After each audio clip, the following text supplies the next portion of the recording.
Okay, this is going to be a series of videos, so the one you're watching is only one of a series, and I do encourage you to watch the rest of them. Also, I encourage you to watch the full-length webumentary titled Global Warming, Myth or Reality, A Skeptic's View. It goes through the entire science behind global warming, but with this series, we're going to pick and choose some interesting pieces, and we're going to ask the viewer, does global warming pass the stink test? We're going to take a look at the science, and I want you to ask yourself, does that even make sense? Most importantly, ask yourself, if a big oil company produced a report like that, wouldn't the environmentalists be going ape nuts? Because what we're going to do is we're going to take a hard look at the science, and then once again, just ask yourself, does this pass the stink test? Okay, this is from the IPCC report, and it's a graphic showing all the greenhouse gases and how they're all intermingled. If you notice there's an arrow pointing to H2O in the atmosphere.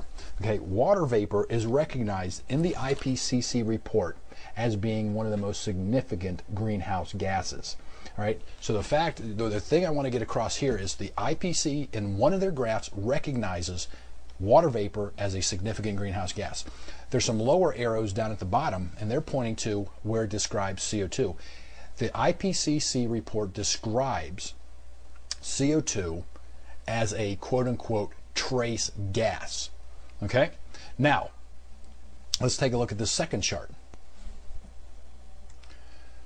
Okay, this is a chart from, once again, the IPCC report, and it reviews what's called the global warming potential in the contribution of greenhouse gases.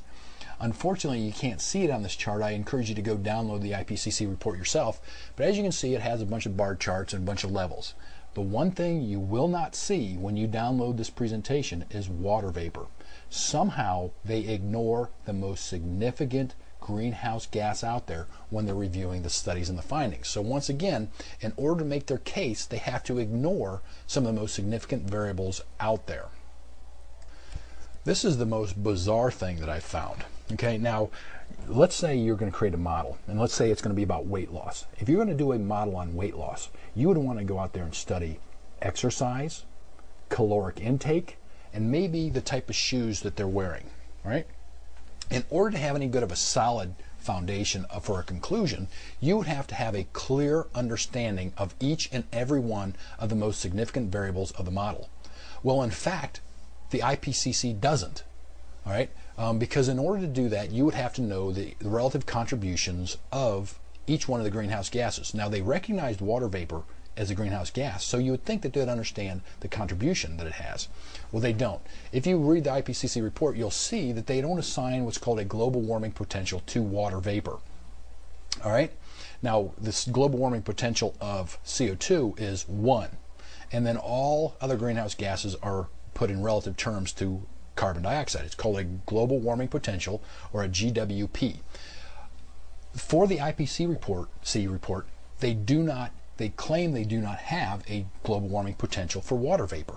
So how in the world could you ever create a model that has any significance or accuracy at all if you don't even understand the most significant variable?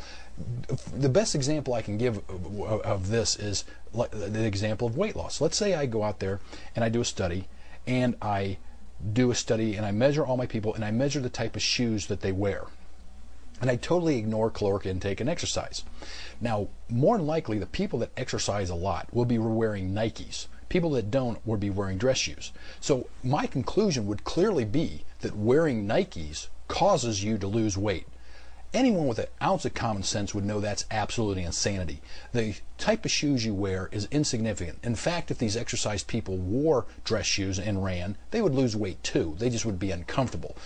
But the key here is the type of shoes you wear does not cause you to lose weight. What caused you to lose weight was exercise. Now, if I build a model and totally ignored exercise, I could reach a conclusion and prove to you with my study that the type of shoe you wear causes me to lose weight, but it wouldn't have any validity. That's exactly what they're doing with global warming. They're sitting there and ignoring water vapor, which would be an example of the exercise, and they're focusing on CO2, would be the example of the shoe. In fact, in a real model, what you'd see is you would exercise today and lose weight tomorrow. The exercise would lead the weight loss. So put this in terms of global warming, they would have to show that CO2 increases and then temperature. That's not what happens. What happens is temperature increases first and then CO2. So they've got their model backwards, and that weight loss example is the best example I can give on how backwards this model is. The other important thing is that because runners wear Nikes, every single situation where people lost weight, they would be wearing Nikes, right? But remember, it's the exercise causing the weight loss, not the shoes. It's a bad model if you said the shoes were. And that's exactly what's going on with the CO2, because they know that anytime there's an increase in temperature, CO2 is going to increase also, because growth increases, respiration increases, decomposition increases. CO2 drives the temperature drives the increase in CO2, just as exercise drives the weight loss. But there's also a related variable, shoe type, that you could tie in there, but the shoe doesn't cause it. That's the real problem behind global warming. They've misspecified their model. They're attributing global warming to CO2 when it's really the opposite. The temperature is driving CO2, not the other way around. The problem is, just with the shoe example, in every case of warming, you should see an increase in temperature, CO2. And so if you misread the model, you will always prove yourself right, because you're always going to see an increase in temperature and then an increase in CO2. If you reverse those two and just lag it a little bit, you can always prove your case. The point is, though, it's a bad model. Go to any statistics professor and tell them that you have an independent variable that changes after the dependent variable changes. They're going to say you've got a bad model, and that's what's going on here. The other point is you cannot have a significant model that with any validity if you don't understand the most significant variables. The IPCC itself recognizes water vapor as a greenhouse gas, and yet they don't have a global warming potential attributed to it. Now, I was able to do some research and find out what would be an accurate or a relatively good estimate of global warming potential for water vapor, and you can do that because they make claims that water vapor is responsible for X amount of global warming. You know the concentration, so you can back into it. Well, it turns out that the estimates for the global warming potential for water vapor is over 200, meaning that water vapor is not only far greater in concentration in the atmosphere, the potential of it is 200 times that of CO2.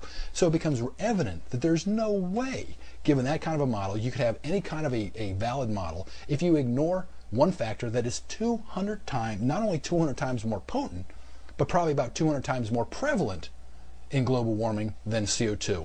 So once again, I ask you, how could you ever reach a scientific consensus if you don't even know the basics of the model?